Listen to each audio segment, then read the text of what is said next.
Hi friends, അസ്സലാമു അലൈക്കും. മിസ്മി കിച്ചണിലോട്ട് എല്ലാവർക്കും സ്വാഗതം. ഇന്ന് നമ്മൾ 3 ഉരുളൻകിഴങ്ങ് കൊണ്ടുള്ള വളരെ സിമ്പിൾ ആയിട്ടുള്ള വെറൈറ്റി ആയിട്ടുള്ള ഒരു സ്നാക്കിൻ്റെ റെസിപ്പി ചെയ്യുന്നത് എങ്ങനെയെന്ന് നോക്കാം. ഈ 3 ഉരുളൻകിഴങ്ങിൻ്റെ തോലൊക്കെ കളഞ്ഞ് നല്ല വൃത്തിയാക്കി എടുക്കാം. അപ്പോൾ ഞാൻ ഇവിടെ വൃത്തിയാക്കി എടുത്തിട്ടുണ്ട്. ഇത് നമുക്കൊന്ന് ഗ്രേറ്റ് ചെയ്തെടുക്കണം. അതിനായിട്ട് ഒരു പാത്രം എടുക്കുക, അതിലേക്ക് നമുക്കൊന്ന് ഗ്രേറ്റ് ചെയ്തിടാം. ഇത് നമ്മൾ വെള്ളത്തിലേക്കൊന്നും ഗ്രേറ്റ് ചെയ്തിടേണ്ട ആവശ്യമില്ല. ഒരു പാത്രത്തിലേക്ക് ഇതുപോലെ ഒന്ന് ഇങ്ങനെ ചീകിയിടുക കേട്ടോ. നല്ലതായിട്ട് കനം കുറക്കണം. കനം കുറച്ചിട്ട് കഴിഞ്ഞാൽ നല്ലതാണ്. അപ്പം നല്ല ടേസ്റ്റി ആയിട്ടുള്ള ഒരു അടിപൊളി സ്നാക്കാണ്, വെറൈറ്റിയാണ്. നമ്മുടെ വീട്ടിൽ കാണുന്ന സാധാരണ ചേരുവകൾ മാത്രമാണ് ഇതിന് ആവശ്യമായിട്ട് വരുന്നത്. അതുപോലെ തന്നെ കുട്ടികൾക്കൊക്കെ ഉരുളൻകിഴങ്ങ് ഒരുപാട് ഇഷ്ടമാണ് അല്ലേ? കുട്ടികൾക്കൊക്കെ ഒരുപാട് ഇഷ്ടമായിട്ടുള്ള ഒരു സ്നാക്ക് കൂടിയാണ്. 10 മണിക്ക് സ്കൂൾക്ക് പോകുന്ന കുട്ടികൾക്ക് വേണമെങ്കിൽ കൊടുത്തുവിടാം. അതുപോലെ തന്നെ സ്കൂളിൽ വരുന്ന കുട്ടികൾക്ക് ചൂട് ചായക്കൊപ്പമൊക്കെ കൊടുക്കാൻ പറ്റിയ നല്ല അടിപൊളി ഒരു സ്നാക്കാണ്. അപ്പോൾ ഇതാ ഞാനിവിടെ മുഴുവനും ഗ്രേറ്റ് ചെയ്തെടുത്തിട്ടുണ്ട്. ഇനി ഇത് നമുക്ക് ഒരു ബൗളിലേക്ക് ഒന്ന് പിഴിഞ്ഞിട്ട് ഇട്ട് കൊടുക്കണം. അതിനായിട്ടൊരു വലിയ ബൗൾ തന്നെയാണ് എടുത്തിട്ടുള്ളത്. ഇത് കൈ കൊണ്ടൊന്ന് പിന്നെ നമ്മളിത് ഗ്രേറ്റ് ചെയ്ത് വെള്ളത്തിലേക്കൊന്നും ഇടണ്ട കേട്ടോ. ഇതുപോലെ ഒന്ന് കൈ കൊണ്ടൊന്ന് പിഴിഞ്ഞ് എടുത്താൽ മതി. പിഴിഞ്ഞിട്ട് ഇതുപോലെ 2 കൈ കൊണ്ട് ഇങ്ങനെ നന്നായിട്ടൊന്ന് മുറുക്കി പിഴിഞ്ഞെടുക്കുക. അപ്പോൾ അത്യാവശ്യം കുറച്ചൊക്കെ വെള്ളം ഉണ്ടാകും ഇതിൽ, അത് പോയി കിട്ടിക്കോളും. ഇനി ഇതുപോലെ നന്നായിട്ടൊന്ന് പിഴിഞ്ഞിട്ട് ഇതുപോലെ പാത്രത്തിലേക്ക് ഇട്ട് കൊടുക്കാം. ചൂട് ചായക്കൊപ്പമൊക്കെ നല്ല അടിപൊളി കോമ്പിനേഷനാണ് കേട്ടോ. ഒരു പ്രാവശ്യം ഡ്രൈ ആക്കി നോക്കിക്കൊണ്ട് തീർച്ചയായിട്ടും നിങ്ങൾക്ക് ഇഷ്ടമാകും. വീഡിയോ ഇഷ്ടമാകുകയാണെങ്കിൽ കാണുമ്പോൾ തന്നെ ഒരു ലൈക്ക് തന്ന് സപ്പോർട്ട് ചെയ്യാൻ ആരും മറക്കരുത്. ഇതിപ്പോൾ മുഴുവനും ഞാനിവിടെ പിഴിഞ്ഞെടുത്തിട്ടുണ്ട്. കണ്ടോ, അത് പാത്രത്തിൽ കുറച്ച് വെള്ളം വന്നിട്ടുണ്ട്. ഉരുളൻകിഴങ്ങിൻ്റെ വെള്ളം കുറച്ച് വന്നിട്ടുണ്ട്. ഇനി ഇത് നമുക്ക് ആ വെള്ളം നമുക്ക് ഒഴിവാക്കാം. ഇനി ഇതിലേക്ക് നമുക്ക് കുറച്ച് ചേരുവകൾ ചേർത്ത് കൊടുക്കാനുണ്ട്. ഇതിലേക്ക് ഒരു 2 പിഞ്ച് മഞ്ഞൾപ്പൊടി ചേർത്ത് കൊടുക്കാം. അതുപോലെ തന്നെ ഒരു 1/2 ടീസ്പൂൺ കുരുമുളകിൻ്റെ പൊടി ചേർത്ത് കൊടുക്കാം. പിന്നെ ഇതിലേക്ക് നമുക്ക് ചേർത്ത് കൊടുക്കുന്നത് മുളക് പൊടിയാണ്. ഒരു ടീസ്പൂൺ നിറച്ച് മുളക് പൊടി ചേർത്ത് കൊടുക്കാം. എരിവ് നിങ്ങളുടെ ടേസ്റ്റിനനുസരിച്ച് ചേർക്കാം. ഒരു 2 പിഞ്ച് ഉപ്പ് കൂടെ ചേർത്തിട്ടുണ്ട്. ഇനി ഇതിലേക്ക് ഞാൻ ചേർത്ത് കൊടുക്കുന്നത് കോൺഫ്ലവർ ആണ്. ഒരു 1/4 കപ്പ് കോൺഫ്ലവറോളം ചേർത്ത് കൊടുക്കുന്നുണ്ട്. പിന്നെ ഞങ്ങൾക്ക് കോൺഫ്ലവർ കയ്യിലില്ലെങ്കിൽ ഇതിന് പകരം എന്താ പറയുക, ഒരു 2 ടേബിൾ സ്പൂൺ അരിപ്പൊടിയും ഒരു 2.5 ടേബിൾ സ്പൂൺ മൈദയും ചേർത്ത് കൊടുത്താൽ മതി കേട്ടോ. ഇനി ഇതിലേക്ക് ഒരു കോഴിമുട്ട ചേർത്ത് കൊടുത്തിട്ടുണ്ട്. ഇതെല്ലാം പാടെ കൈകൊണ്ട് നന്നായിട്ട് മിക്സാക്കി എടുക്കാം. ഇനിയിപ്പോൾ ഇത് മിക്സാക്കി നോക്കുമ്പോഴേ നമുക്കറിയാം ഇതിലേക്ക് ഇനി വേണമെന്നുള്ളത്. വേണമെന്നുണ്ടെങ്കിൽ വീണ്ടും പൊടികൾ ചേർത്ത് കൊടുക്കാം. പൊടികൾ എന്ന് പറഞ്ഞാൽ കോൺഫ്ലവർ ആണ് എടുക്കുന്നതെങ്കിൽ കോൺഫ്ലവർ ചേർക്കാം, അല്ലെങ്കിൽ മൈദ അരിപ്പൊടിയാണ് ചേർക്കുന്നതെങ്കിൽ അല്പം മൈദ. അതാണ് ഞാൻ പറഞ്ഞത്. 2.5 ടേബിൾ സ്പൂൺ മൈദയും 2 ടേബിൾ സ്പൂൺ അരിപ്പൊടിയും ചേർത്ത് കൊടുക്കാം. കോൺഫ്ലവർ ആണെങ്കിൽ ഒരു 1/4 കപ്പ് കോൺഫ്ലവർ ചേർത്ത് കൊടുക്കാം കേട്ടോ. അപ്പോൾ ഞാൻ ഈ സ്പൂൺ അളവിലാണ് കോൺഫ്ലവർ ഇട്ടത്. അത് 1/4 കപ്പോളം കോൺഫ്ലവർ ഞാൻ ചേർത്ത് കൊടുത്തിട്ടുണ്ട് കേട്ടോ. ഇനിയിപ്പോൾ ഒരല്പം കൂടി ചേർത്ത് കൊടുത്ത് എല്ലാം കൂടി നന്നായിട്ട് മിക്സ് ആക്കാം. ഇത് നമ്മൾ ഫ്രൈ ചെയ്തുകൊണ്ടിരിക്കുന്ന സമയത്ത് തന്നെ ഇതിൽ നിന്നൊരല്പം വെള്ളമൊക്കെ ഇറങ്ങി വരും. നമ്മൾ ഉരുളൻകിഴങ്ങിൽ ഉപ്പ് ചേർത്താൽ ഉറപ്പായിട്ടും വെള്ളം ഇറങ്ങി വരും.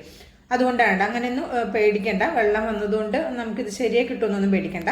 ആ വെള്ളം നമ്മൾ കൈകൊണ്ട് ഇങ്ങനെ ഒന്ന് ഉരുട്ടിയെടുത്ത് പിഴിഞ്ഞിട്ടാണ് നമ്മളിത് ഫ്രൈ ചെയ്തെടുക്കുന്നത്. അതിനായിട്ട് ഒരു ചീനച്ചട്ടി അടുപ്പത്ത് വെച്ച് കുറച്ച് ഓയിലൊന്ന് ചൂടാക്കാൻ വെച്ചിട്ടുണ്ട്. ഓയിൽ നന്നായിട്ട് ചൂടായി വരണം കേട്ടോ. നന്നായിട്ട് ഓയിൽ ചൂടായി വന്നതിന് ശേഷം നമുക്കിത് കൈകൊണ്ട് കുറച്ച് എടുത്തിട്ട് ഉരുട്ടിയിട്ട് ഇട്ട് കൊടുക്കാം. നമുക്ക് ഈ പാത്രത്തിൽ നോക്കുമ്പോൾ കാണാം കുറച്ച് വെള്ളം ഇറങ്ങി വന്നിട്ടുള്ളത്. അത് നമ്മൾ ഉരുളൻകിഴങ്ങിൽ ഉപ്പ് ചേർക്കുമ്പോൾ നിങ്ങൾക്ക് അറിയാലോ, വെള്ളം ഇറങ്ങി വരും, ഒരു കുഴപ്പമില്ല. ഇത് നമ്മളിങ്ങനെ കൈകൊണ്ട് കുറച്ച് നമ്മൾ ആവശ്യത്തിന് എടുക്കുക. ഒരുപാട് വലുപ്പത്തിൽ വണ്ണത്തിലെടുത്താൽ വെന്ത് കിട്ടാൻ കുറച്ച് താമസം എടുക്കും. അപ്പോൾ കൈകൊണ്ട് ഇങ്ങനെ പതുക്കെ ഇങ്ങനെ ഉരുട്ടി എടുത്താൽ മതി. കുറച്ച് വെള്ളം ഉണ്ടാകും. അപ്പോൾ ആ വെള്ളം ഇത് ഞാൻ കാണിക്കുന്ന പോലെ ഇതുപോലെ ഒന്ന് ജസ്റ്റ് ഒന്നിങ്ങനെ അമർത്തി പിഴിഞ്ഞു കൊടുത്താൽ കണ്ടോ തുള്ളിച്ച വെള്ളം ഇറ്റിപ്പോണത്. ആ വെള്ളം ഇങ്ങനെ ഒഴിവാക്കിയിട്ട് നമുക്കിതുപോലെ എണ്ണയിലിട്ടിട്ട് ഫ്രൈ ചെയ്തെടുക്കാം. എണ്ണ നല്ല ചൂടായി കഴിഞ്ഞാൽ ആദ്യം ഇത് ഇട്ട് കൊടുക്കുന്ന സമയം ഹൈ ഫ്ലെയിമിൽ വെക്കുക. ഒരു 10-20 സെക്കൻഡ് ഹൈ ഫ്ലെയിമിൽ വെച്ചിട്ട് പിന്നെ മീഡിയം ഫ്ലെയിമിൽ, പിന്നെ ലോ ഫ്ലെയിമിൽ വെക്കുകയോ ചെയ്യരുത്. ഒരു മീഡിയം ഫ്ലെയിമിൽ വെച്ചിട്ട് നമുക്കിത് ഫ്രൈ ആക്കി എടുത്താൽ മതി. ഒരു ഭാഗം ആകുമ്പോൾ നമുക്കിതൊന്ന് തിരിച്ചിട്ട് കൊടുക്കാം. ഇട്ട ഉടനെ ഒരിക്കലും തിരിച്ചിടരുത്. അതിൻ്റെ ഉള്ളിലുള്ള നമ്മൾ ചേർത്തിട്ടുള്ള കോൺഫ്ലവറിൻ്റെ കോട്ടിങ്ങൊക്കെ ഇളകും.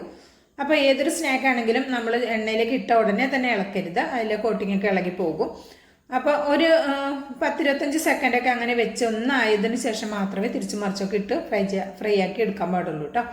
അപ്പോൾ അതായത് ഇവിടെ ഫ്രൈ ആയി വന്നിട്ടുണ്ട്. ഞാൻ തിരിച്ചു മറിച്ചൊക്കെ ഇട്ടിട്ട് ഫ്രൈ ആക്കി എടുത്തിട്ടുണ്ട്. ഇതൊരു പാത്രത്തിലേക്ക് മാറ്റി കൊടുക്കാം. ഇതേപോലെ നമുക്ക് ബാക്കിയുള്ളതും റെഡിയാക്കി എടുക്കാം.